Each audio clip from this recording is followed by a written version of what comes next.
Hello and welcome to the Heresy Lodge. I am your host, Dylan Cooper, with our constant co-host over here, Gavin Franklin. And guys, today we are here to talk about how to get started into Warhammer 40,000.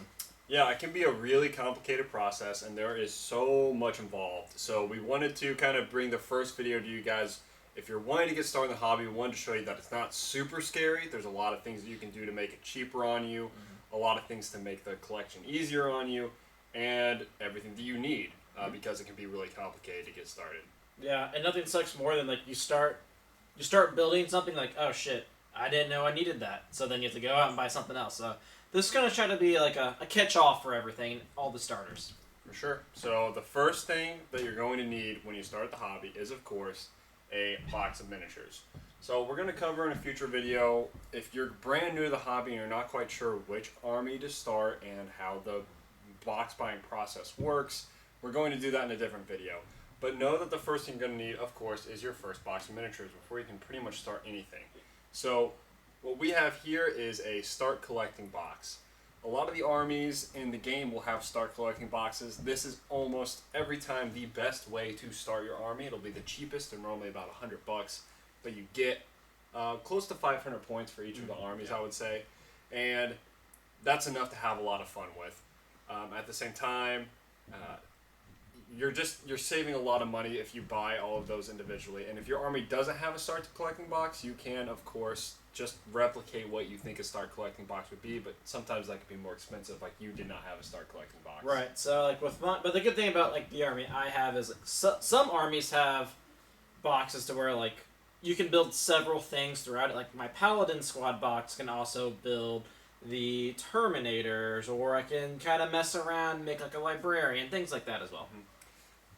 Just to point out where you can go to get these, I recommend anytime you want to buy a box or start collecting a box, go to your local game store. You'll actually be going to these guys a lot.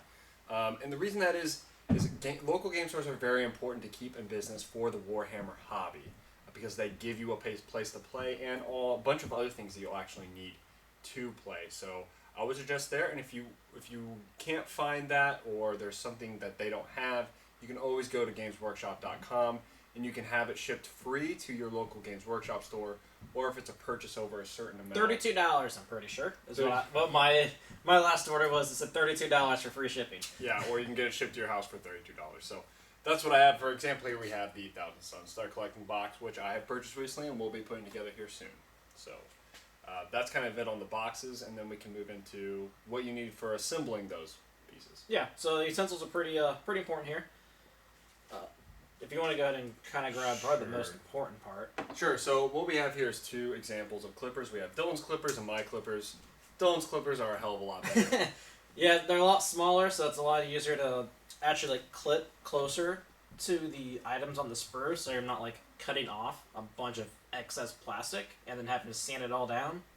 Yeah, and mine are pretty much just regular clippers that you would find in just pliers you would find in a toolbox set. Yeah, if you're trying to cut some wires, those are wire cutters.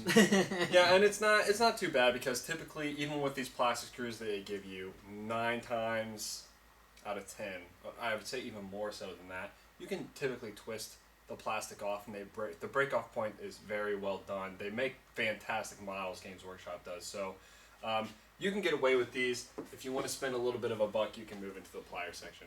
Yeah, and I mean, it's not that big of a deal if you are using those, because like what he said, and you're going to paint it anyway, and a lot of the times it's going to be in a place where you aren't going to really be able to tell. Yeah. For assembling these, once you get it put together, I would highly suggest, like 100% of the time, using plastic glue. We have 2 types of plastic glue here. This is liquid cement for plastic models by Model Master, and this is the Citadel plastic glue. They're both amazing. Yep. No problem. Both, are made for plastic to really get them together. I mean, you can try to use super glue and stuff like that, which I wouldn't suggest it. Yeah. So there are 2 different types of models they sell you. There are plastic models, which is about 95% of the models on the market right now for Games Workshop. And then there are resin-based models. Plastic glue will obviously not work on resin-based models, so that you would have to use super glue. I would highly suggest, it blows my mind to still see people using certain types of super glue, but there are super glue gels out there, and they're phenomenal. So for instance, I know you can find The Gorilla Glue gel, that's fantastic. Yep, he's got a whole thing of Giant it. ass tube. I have Loctite. This is phenomenal. This is by far my favorite super glue I use. Some people say that you need to use super glue to glue things to the bases. I think plastic glue works fine. I do, just because I actually do my base before. Yeah, before I do anything else. So like, I have sand on mine. I have already put the sand down before I put my model on it. Yeah, so that makes sense. It's a preference thing. I liked it that way. That way, I could make sure I hit all the paint spots. Yeah, because plastic glue is a plastic to plastic adhesive, and if it's not plastic on one end, you're gonna run into problems. Yep. And then we kind of go into, before you glue them together, there's a few different things you can do to kind of smooth the pieces out. A lot of times you'll see mold lines, or wherever you pull it apart or clip it off, there'll be extra pieces. Just having this like scalpel piece right here. It's a hobby knife. Yep, just right? a hobby knife. It's not a scalpel. Not a scalpel. Not medical at all. It's like a scalpel. It's pretty, yeah. I wouldn't use this on a body. Or you could. I mean, it depends on the body. Yeah, I suppose if you're worried about it, probably not. But yeah, this will be used for removing mold lines. I often find that I also use a box cutter sometimes. It's pretty much the same concept. And then I really like to use sandpaper. So I know it seems kind of crazy. A lot of people hate using sandpaper on their models. But it just depends. I have a pretty heavy-duty sandpaper thing, and that's if I want to actually remove something from the model. Yeah. So a lot of times when I magnetize my kits, there's a piece that I have to remove first. I will use this and clippers combined to make sure that that part's smoothed out. And then I have a really fine sandpaper, and I will use this all the time to just kind of clean up some of the pieces. It's what I enjoy using. And they're shaped super well to use in your hand on models like that. All right, so next, painting. Well, we have magnetizing as well. Oh, yeah. Let's start with magnetizing. Yeah. So, magnetizing, it's... At first, like when I first started doing it, I didn't really think it mattered that much. But now that I'm actually really starting to play the game, it kind of does, because it depends on what you have on your character determines some points, whether you have a heavy weapon or not. I even have some models where, like for instance, I have this guy magnetized without this banner. He's just a paladin, but when I put the banner on there, he's actually a completely different character. He's a Brotherhood Ancient, and he has complete different abilities. So magnetizing was really big because it changed how some of my points work and other characters I can have. Different things, yeah. I would say magnetizing is a very important thing to some armies. Some armies can get away with not having to magnetize at all. I would highly suggest, if it's your first time, not to worry about it. Yeah. Like, just don't worry about it. Build the models the way that you think look cool, and then play them that way. And the more games you kind of play, the more you realize, oh, okay, I'm going to need this unit to be flexible, being able to pick up this weapon sometimes and this weapon other times. Because a lot of times Games Workshop changes the rules. Yeah. And one weapon may be useless in this edition, but 2 months down the road, it could be very useful. Yeah, and it's not hard to go back. Like, I honestly just pulled this off, drilled into it, put a magnet, and did the same over here. Yeah. Didn't do anything to the model, still looks exactly the same. You can go back and magnetize models you've already put together. It seems scary, but it's not. Yeah, you're not snapping like the actual pieces apart. You're just... They basically have break lines where you glued. And if you do, you have super glue. Exactly, just put it back together. It's not that big a deal. So, like I said, I wouldn't worry about magnetizing, but when you do get to magnetizing, Dylan's got this really nifty tool. He's got a hand drill here. You can find that in your local game store as well. All of these things you can find in your local game store. Yeah, I even got this hand drill on Amazon for like $6. I would suggest for the tools and stuff, Hobby Lobby's phenomenal. Yep. It's got so many different things, even for painting. And as far as magnets go, I like to go to my local store, Hobby Lobby, because they sell them in big bundles. So I have like 8-inch magnets. I wouldn't go much smaller than that, because the magnets get kind of ridiculous if you get any smaller than that. Yeah, I have some pretty small ones, and it is a pain in the ass. Yeah. Anytime you're magnetizing hands, I wouldn't worry about that. But shoulders and stuff, I'd use these 8-inch magnets. I also, and a lot of people think this is crazy, but I have no problem with it. I'll use a drill, like an electric drill, to magnetize, and I've never had a problem with it whatsoever. Yeah, I was too scared for that one. Yeah. A lot of people are, And it depends on what you're magnetizing. Like, for instance, if I'm magnetizing a weapon, I'm fine with it. Yeah. Because sometimes I magnetize both sides. So if the drill goes all the way through, I'm okay with it. Because I'm going to put a magnet on both sides. I just see myself just Yeah. So straight through the table. Be careful. Hand drills, they can be a pain in the ass to use. So the electric drill just kind of gets in there and gets it done. But I would say if it's your first time, invest in a hand drill. They're really nice. Yeah. And cheap. Like I said, I got like $7 on Amazon. Yeah, not bad. But after that, painting. So painting is pretty important, honestly. It gives you points in tournaments. Mm-hmm. Also, it really specializes, your characters and things that you do. It changes everything. Like even if you're a person that doesn't enjoy painting, once you have your models painted, it's like, holy shit, this looks so much better, and you get really into the hobby.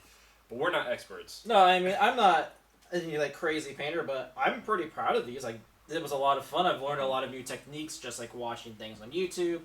Games Workshop actually has a bunch of videos about like painting classes and stuff like that. It's really cool. But one thing about them is you don't have to use Citadel Paints. There's a bunch of different kinds. Right. I use a few of them just because I just like how they look, and they just kind of go on the model super easy. You don't have to thin it out too much. Mm-hmm. Whereas, like, something like this, I probably have to water down just a little bit more than I typically would, just because it's a little thicker. Yeah, to kind of give you the rundown on how that works, Citadel paints are going to be a lot smaller. They're going to come in bottles just like this. And this bottle right here probably cost about the same. Yeah. As one of these tubs. So, I think this size one's like $4.95.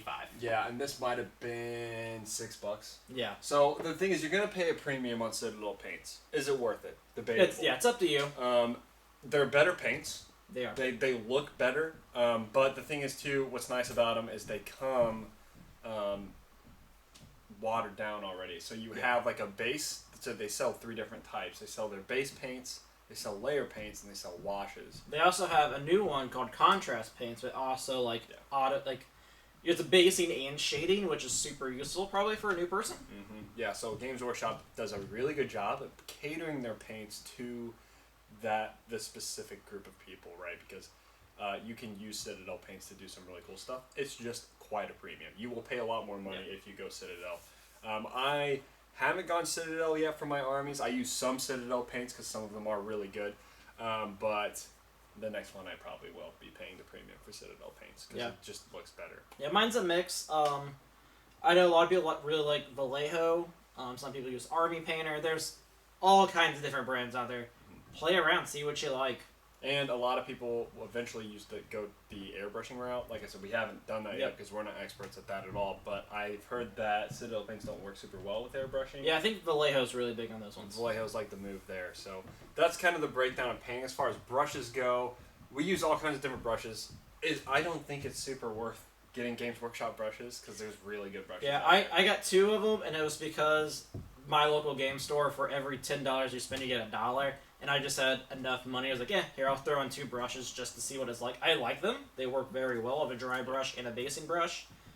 But there's so many brushes. I have cheaper brushes I use all the time that, honestly, I have no problem with. As far as what brushes to use, a lot of people think that you need really teeny tiny brushes. I don't think that's the case. No, I use a detailed brush very rarely. It's only on, very tiny things, which I can bring up to the camera kind of just to show. Sure. Please don't judge my painting on this character. It's one of my first ones, but things like this where it's... Oh, gosh.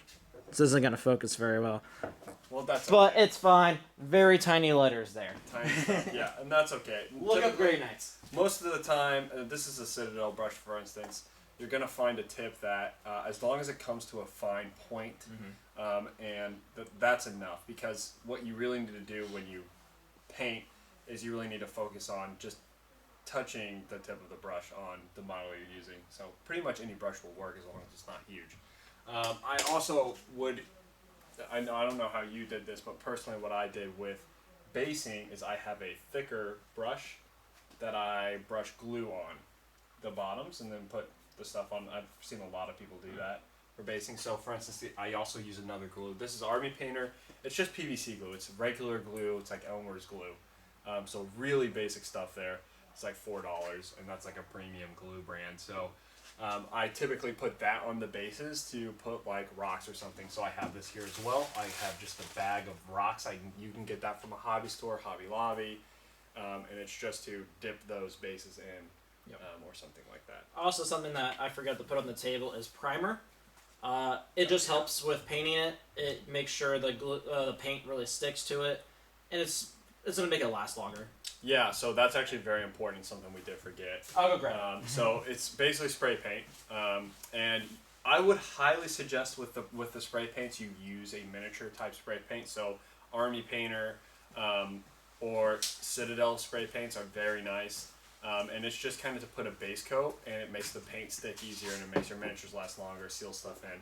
Very important because you'll do that first before you start painting your miniatures. Mm-hmm. And like Dylan said, there's like a billion YouTube resources for all this stuff. And I mean, not everyone uses like those ones. Like some people just go to like their local hardware store and get like Rust-Oleum. They just make sure it's not, something for like outdoor use or something like that. Make sure it's gonna work with your models.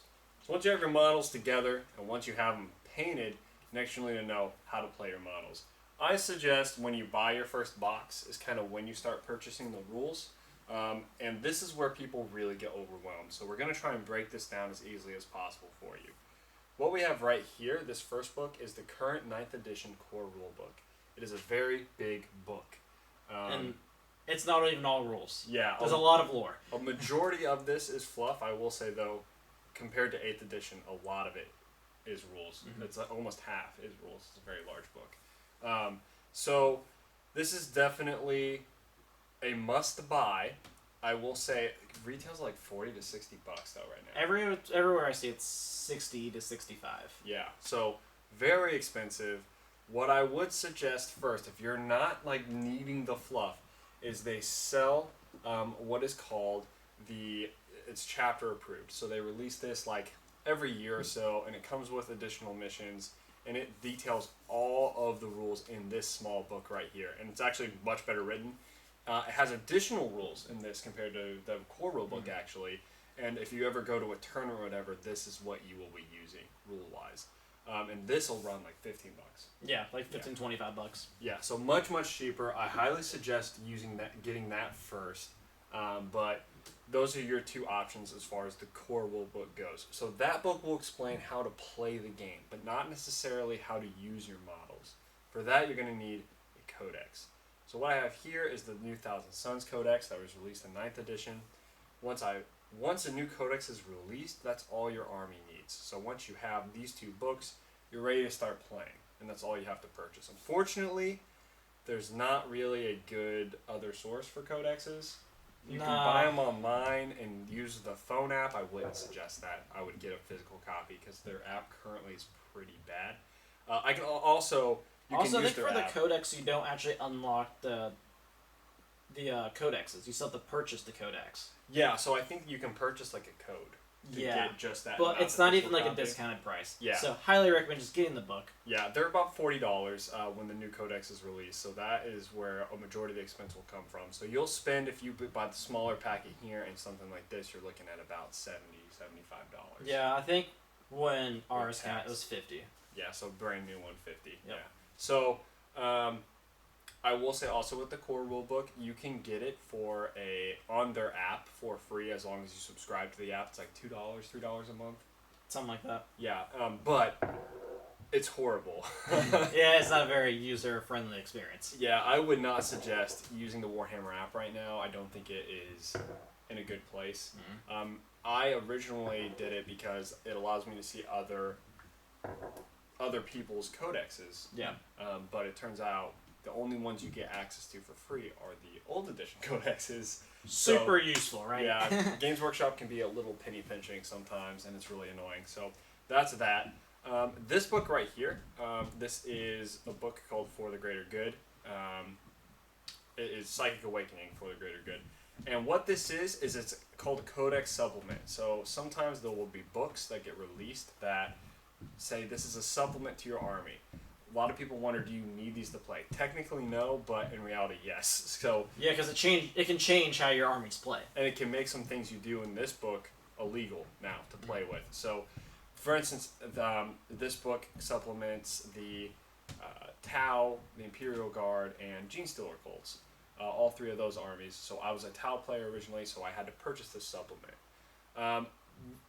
kind of give you a rundown on how this works. Every time a new codex is released, like I said, that's all you need to play.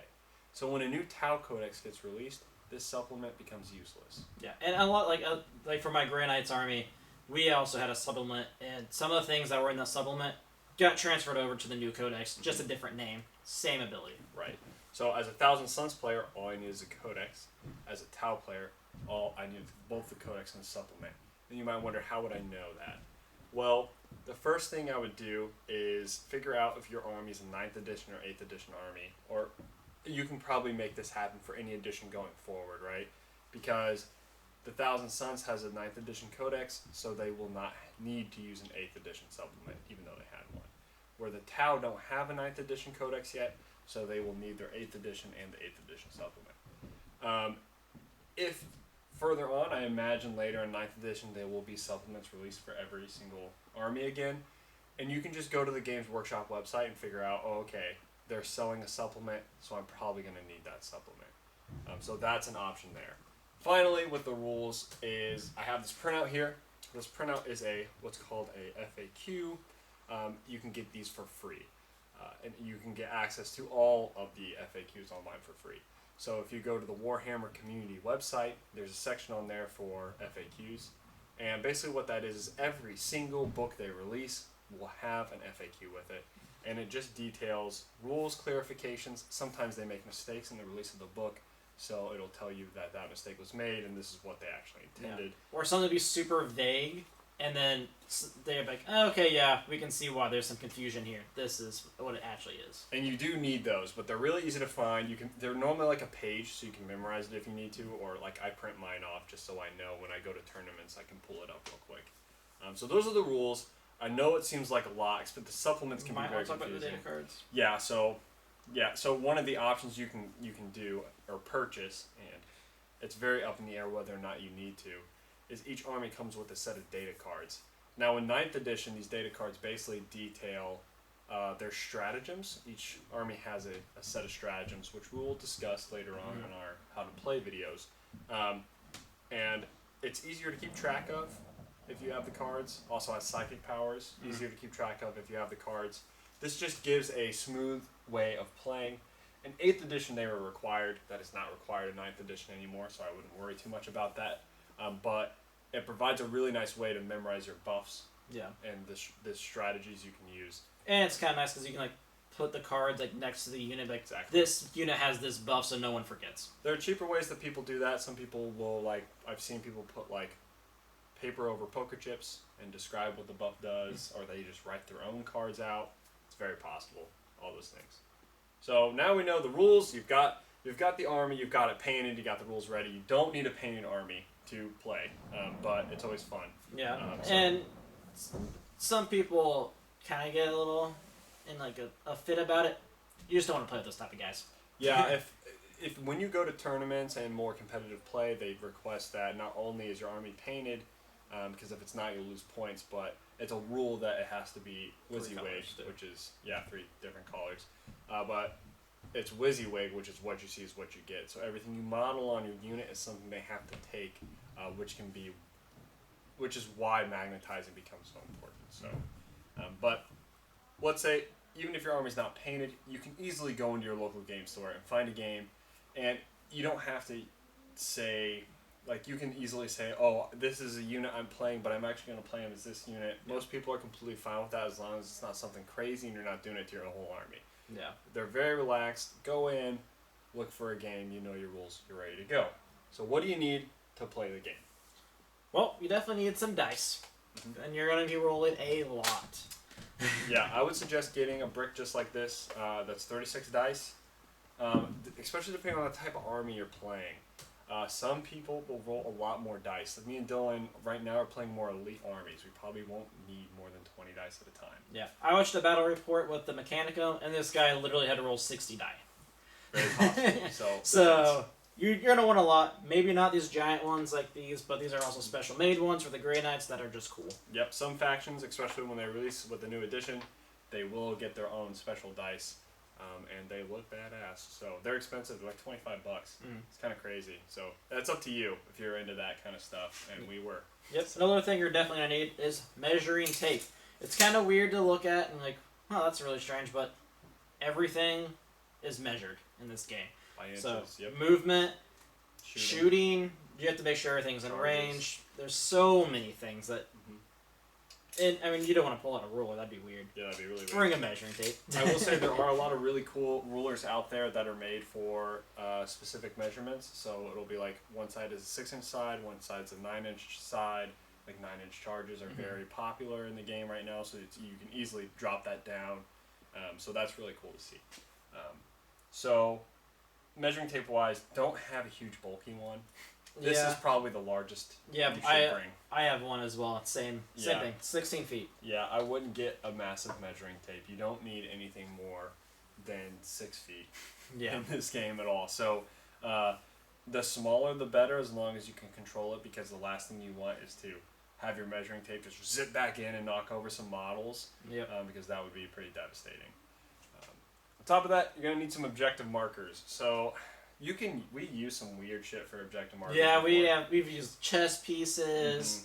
We've used all kinds of things. I finally got a hold of just some wooden circles. So they're 3mm, 330. I don't know. It's in the rule book. It'll tell you how large your objective markers have to be. I've seen some really cool objective markers because basically the rules are if you're within a certain amount of inches of the objective marker, you're controlling the objective. So I've seen people make mats with that, and that's always a lot of fun to play with. But you can use pretty much anything. And if you're playing just a friendly game, they don't even need to be this size. You can just kind of say, hey, this piece is going to be an objective marker. Yeah, we could say like, this is an objective marker. Exactly. And you can kind of mess around with those various things. The last thing I think you need, other than models, which we have a nice display of here, is kind of a scoreboard.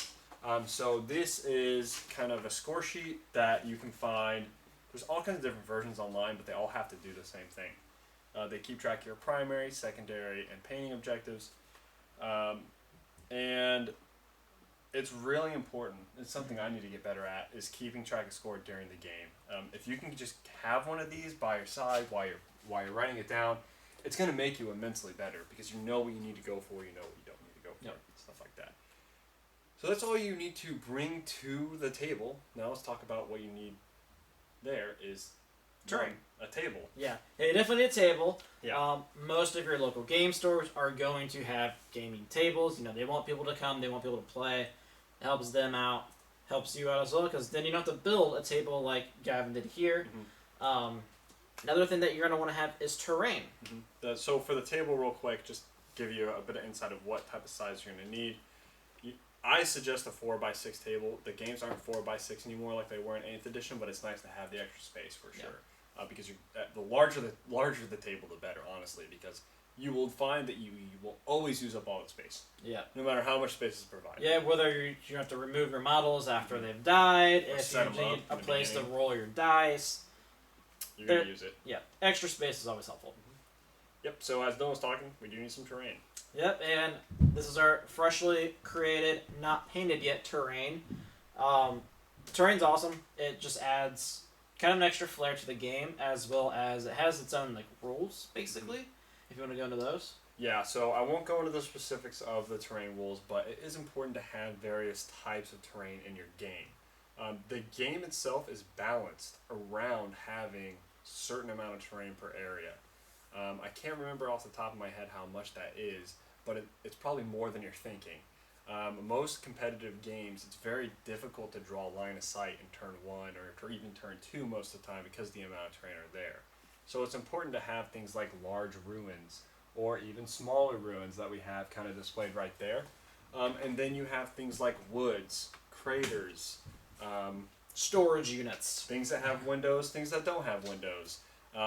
All of those variations are going to change how you play the game, and it's going to make it more interesting.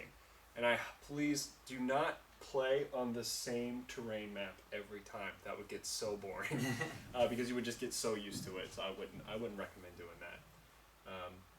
Finally, I think the last thing that we want to talk about is just a way to transport your stuff. You're going to need to figure out that. I have these bags over here. It's kind of nice. It's just a way to transport minis. It's got a bunch of foam inside. However, I will say the most people that I've seen will come in with just plastic trays, and that works out for them really well. Having to get things out of a bag constantly for each game takes a long time, and you don't have a lot of time to play competitive games. It would really work if you're going in for just like a game in a store. But I highly suggest, what I've seen a lot of people do is magnetize the bottom of their bases and then just have a sheet of metal in a tub. And Yeah, I carry like around the tub, and they just pick their guys up and put them on. Now, of course, it depends what army you're bringing. Maybe that's not as possible. Yeah, maybe if you have a giant hive army, Or probably not going to be easy to do. Exactly, and I've seen a lot of people use crates or even pop-up rolling carts. This is like they're things, and you just kind of pop it up, and then you put all your guys on there and roll it around wherever you're at.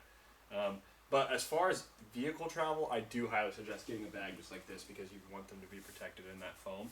I wouldn't put them in just an open tray in the back of the car, because who knows what can Or if happen. you're traveling to a tournament, maybe not on a plane. Yeah, exactly. You can't put them on a tray on a plane, so for sure. So I think that covers pretty much everything you're going to need. I know it seems like a lot and it's super scary, but please know the table and the terrain are typically going to be provided by your local game store. And if you go to any sort of events, they will be there for free. You don't have to pay to use those. Yeah. And, I mean, you can also just be creative. Like, before, we literally just had put things out on the table and we're like, all right, these are our objectives. This is going to count as X cover. Mm-hmm. There's a lot of things you can do and play around with. Some people, you can just put like cardboard boxes all over the place. That works. We used a yoga block once. Heroes you can do whatever. Yep. All kinds of stuff. So really, the most thing you should be worried about, you have your upfront expenses like dice and pliers and a tape measure, which you should probably have one at home. Yeah, but you'll probably have a tape measure. If you don't have a tape measure and you don't plan on playing Warhammer 40k, you should get a tape measure anyway. Yeah, they're very important to have in your house. You never know when you need to measure something. Yeah, so you have your pliers, you have the dice, and you have your glue, well under $100. You'll probably be approaching the $100 limit once you get paint and paint supplies, your spray paint, all that stuff. So it's about $100 of extra stuff you have to buy. And then you'll probably spend anywhere from $50 to $80 on rules. And then your first box will be $100. So I would say anywhere from $250 to $300 kind of starting price going in. And that's rough. Yeah, I mean, that's a lot of money. And we are going to do a video next to kind of help you make the decision on what type of army you want to build, because you don't want to go into it building something you don't want with that type of price. Yeah, that type of buy-in for sure. I would definitely say take it slow. Buy your first starting set. Don't worry about painting it yet. Don't put that price down. Just worry about assembling it. And then slowly ease into purchasing the rule books that you have for that. That's what I would say. And you don't have to buy a bunch of paint either. Buy whatever paint you want those models to be first. Mm-hmm. And build up from there. Sounds good. Okay. Well, this is it, guys. Yeah, we'll be back soon with another episode on how to pick your army.